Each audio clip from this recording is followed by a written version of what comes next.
جب تک کہ وہ خلوص دل سے توبہ نہ کر لیں۔ اس کے بعد رسول اللہ صلی اللہ علیہ وآلہ وسلم دوبارہ نماز میں کھڑے ہو گئے۔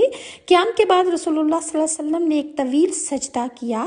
حضرت عائشہ فرماتی ہیں کہ مجھے ایسا لگا کہ حالت سجدہ میں رسول اللہ صلی اللہ علیہ وآلہ وسلم کا وصال ہو گیا ہے، اور میں بہت پریشان ہو گئی، اور میں نے آپ صلی اللہ علیہ وسلم کے تلووں کو چھوا اور ان پر ہاتھ رکھا تو مجھے کچھ حرکت محسوس ہوئی، اور اس پر مجھے بہت خوشی ہوئی۔